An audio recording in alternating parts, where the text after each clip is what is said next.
Hey, everybody, this is Craig Hardesty with Out on Film, and welcome to our Out on Film in Conversations series. And today I am really delighted to have the filmmakers and actors in our Best of Trans Shorts program. This is just a really fun collection of short films, and I am thrilled to have all of you join us today for this conversation. And I think what we'll do is go around the Zoom room and have you each introduce yourselves and your film, and then we're just going to talk a little bit about your stories and your art. So Dave, let's start with you. Hi, thank you. My name's Dave Quantic, and I made the short film for Fruitbites. And Darcy? Hi, my name is Darcy McKinnon, and I am the co-director and producer of A Fine Girl. And Bruce and Chrissy? Hi, I'm Bruce. I'm the director and writer for Imperfectly Complete. Hi, I'm Chrissy Ang. I'm an actor and producer for Imperfectly Complete. And Ava.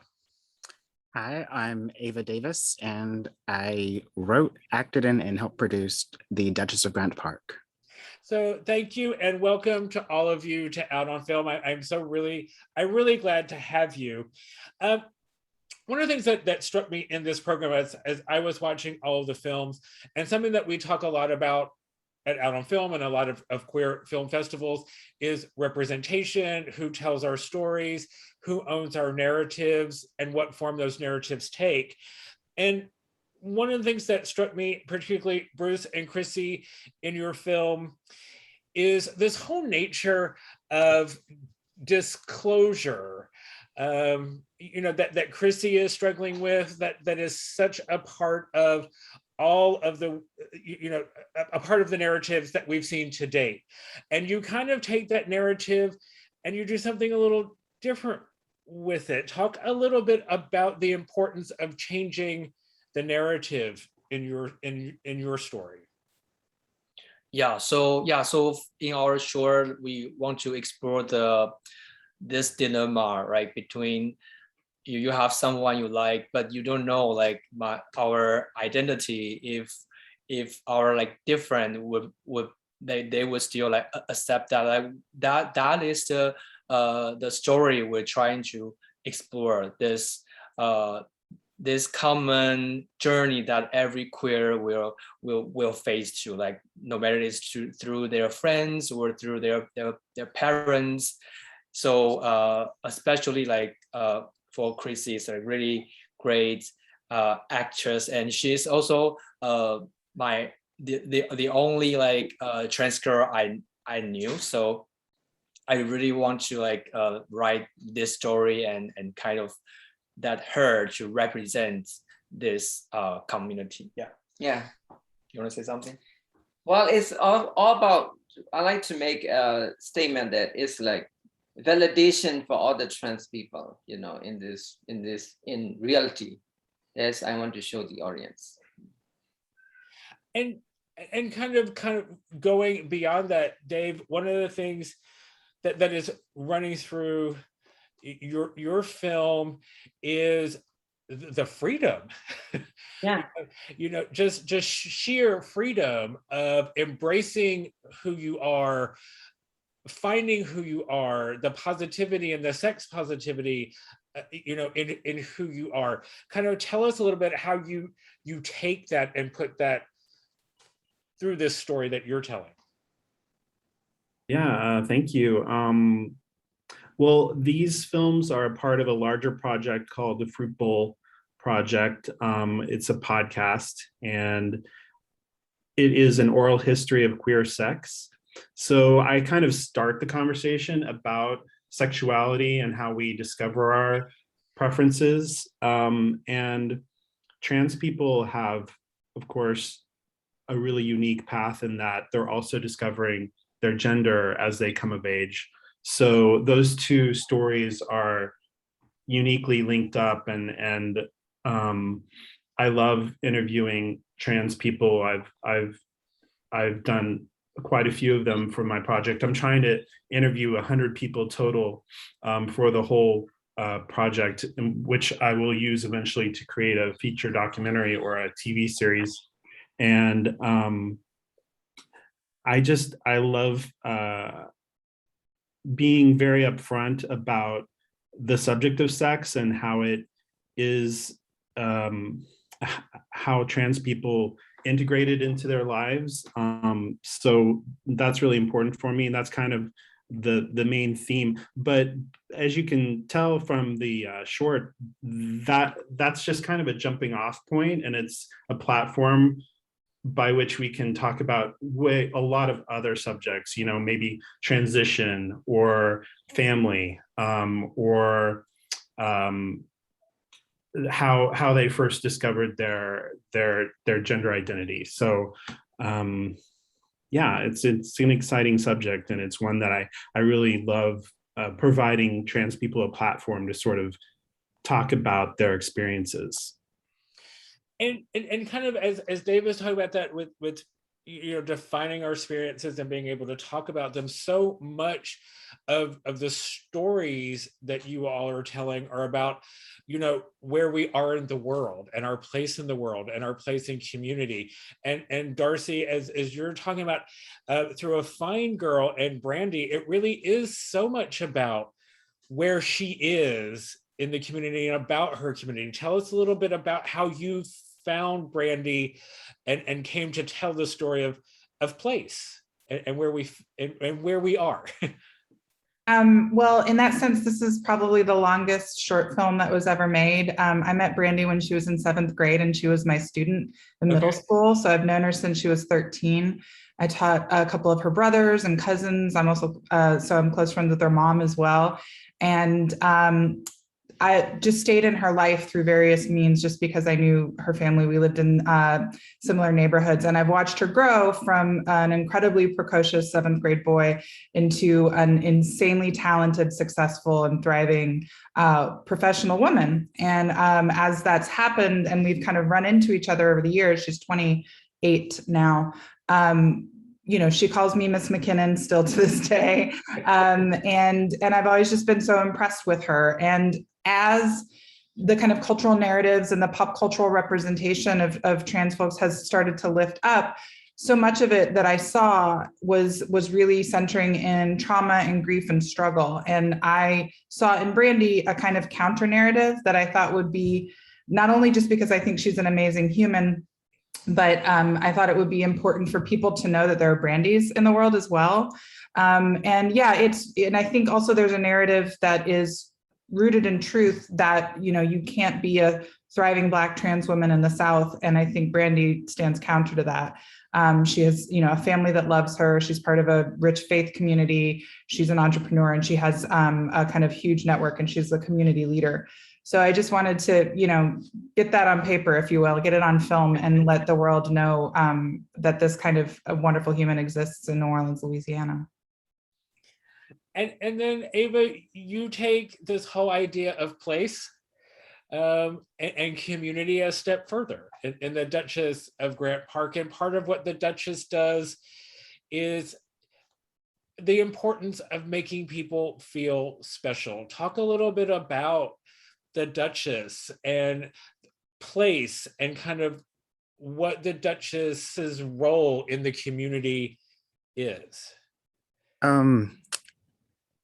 Safety, I think, kind of is the biggest thing, and also acceptance and self-care. I love Grant Park because when I was considering transitioning, my main concern was safety. It's what my therapist and I talked about for years upon years. And I found that in transitioning, the community of Grant Park and also Atlanta larger, there was so much love outpoured, and I wanted to pour that into the story of the Duchess and her wanting to give back. And so throughout the movie, she's going around the community giving back in her own way by crowning people and hoping that they practice self-care and taking care of themselves just the way that they've taken care of her. So I think that answered the question. Yes, it did. And so much of what weaves through all of the films in this program is how we love, and the ways in which we love, and the ways in which we receive love and give back. And one of the things that, so for Bruce and Chrissy, in the end, when Owen is like, I already know her and I already love her and I always have loved her. Talk a little bit about kind of how we come to this point of being seen and being loved without even knowing it. Yeah, so it's interesting because for the previous drafts, like the ending is not like that, and we have the discussion about like what is the ending like fits best to this story, and we come up with this idea of like, hey, you know what, like sometimes we all like afraid like our friends or families, they won't accept us, but that is just something like we think, right? But sometimes like they already accept us, but that's scary things inside our mind is like something we want to tell everyone that don't worry about it, you know, just tell them, just be who you are, and you will get their love like eventually. So that is how we come up with this ending. You want to say something?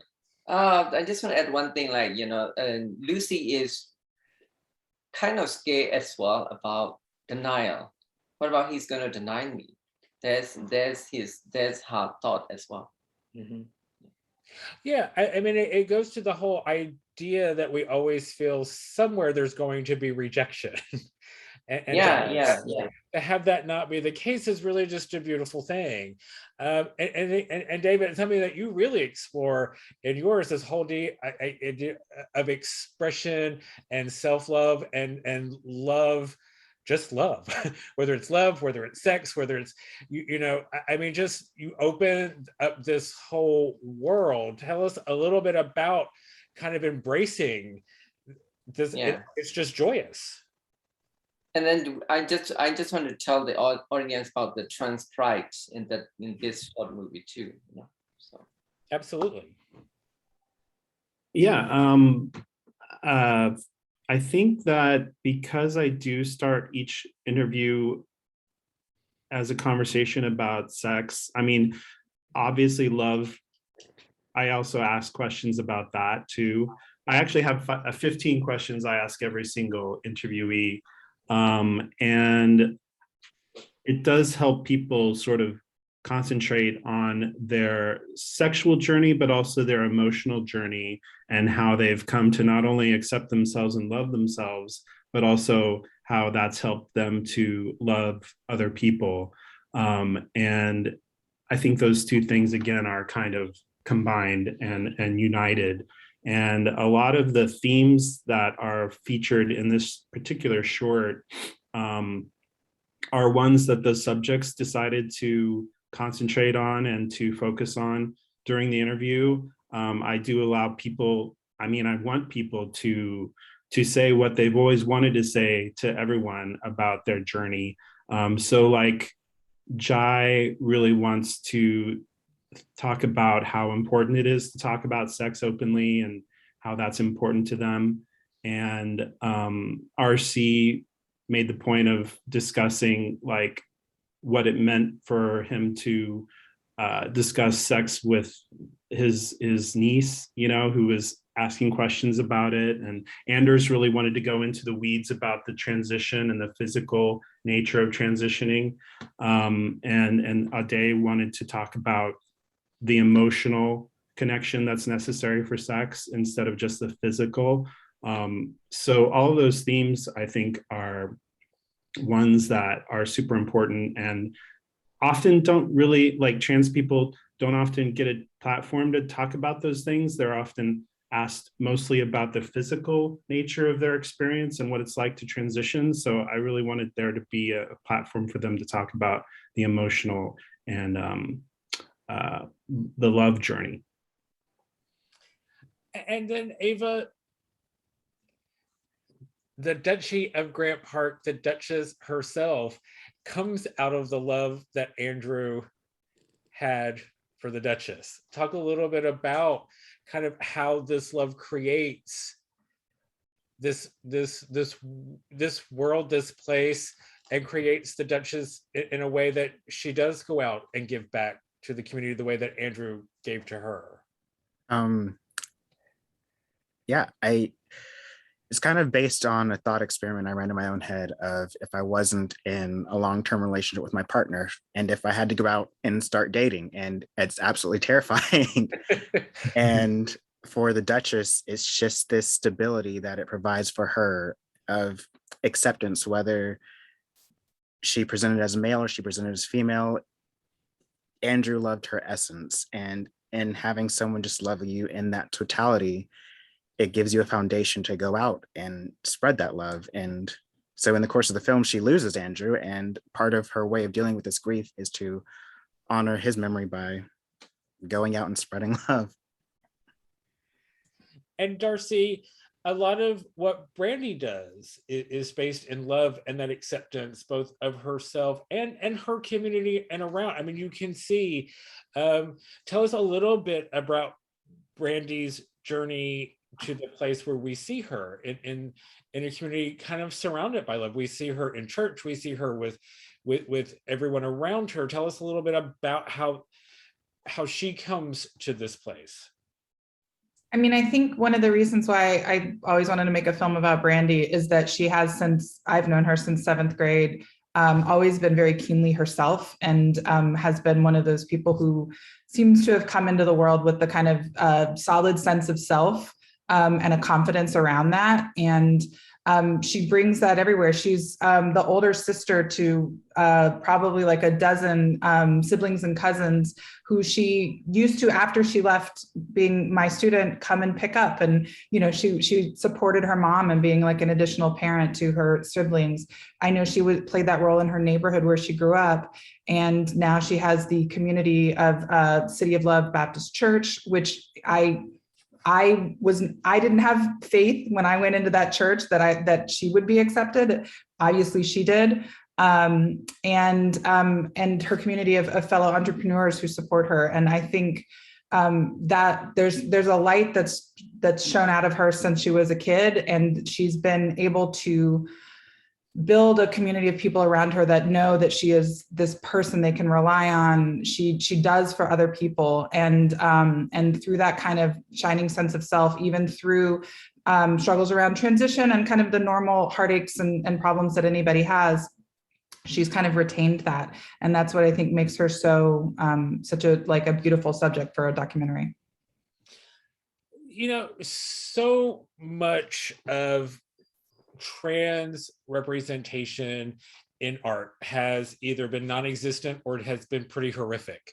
You know, and so I would say over the past, you know, it hasn't been that long that we've been getting really vibrant and beautiful and positive representations of not just trans people, but trans experience and queerness.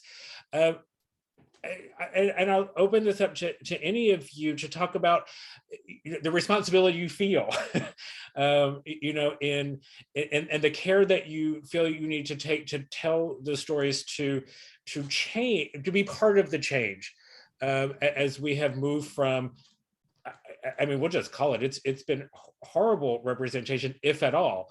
Kind of tell us a little bit about the responsibility you feel or the desire that you feel to tell stories the way that you're telling them in such a positive and complex and complete way. And I'll let anybody jump in, or I'll call on you. I'll go. Okay. I think, so I always think back to when I was growing up and the representation that I saw, which was non-existent. And also, more importantly, like what's covered in The Duchess, is the idea of mental health and self-care. And I was a very suicidal young person. And I think representation can help, not just representation, but positive representation can help make you feel less alone and let you know that what you're feeling isn't strange. There's others like you out there. And when you see yourself, you know when you see yourself, because it's such a powerful feeling of like, there I am, like someone's just like me. And so that's sort of the responsibility I feel of ensuring that there's a nice vast experiences for young people to pull from of seeing themselves. Yeah, and I also feel like the positive representation is really important because like that's why in our film, like Owen already knew it and already accepted that because before we watch a lot of this like coming out story, like their family kind of reject them and they have a miserable life. So for this film we want to make it a little bit different, right? Like they are already accepted, but you need to overcome what's in your mind, like to stop you like to embrace more love. Yeah, so this is also why we want to have this ending and support this positive representation. Yeah. And Chrissy, what's it like for you as a performer to be able to portray somebody like Lucy? Well, it's like, for me, it's like I've been living as a transgender life for like more than 10 years. So, it's like, I just want to show the audience that it's not about the sex. It's all about love between, and with the blind person or different person, or, it's love between two human beings. That's all about it. That's all I want to show the audience. For me, I would say, Brandy is one of lots of trans people in my life, and the experience that I saw on screen versus the experience of the joy that they have in their lives and that we experience together, it wasn't equal. And I think it's a heavy burden to be, even though we know the statistics about bodily safety are terrible, but that you shouldn't have to walk around and have that be part of your identity. And so I think, again, my film is very much about Brandy, but it's about Brandy in New Orleans. It's about Brandy as an entrepreneur and a family member. And I think all of those are part of her lived experience. And I think that should be part of, like, those stories should be part of the canon. And Dave, what do you want to add?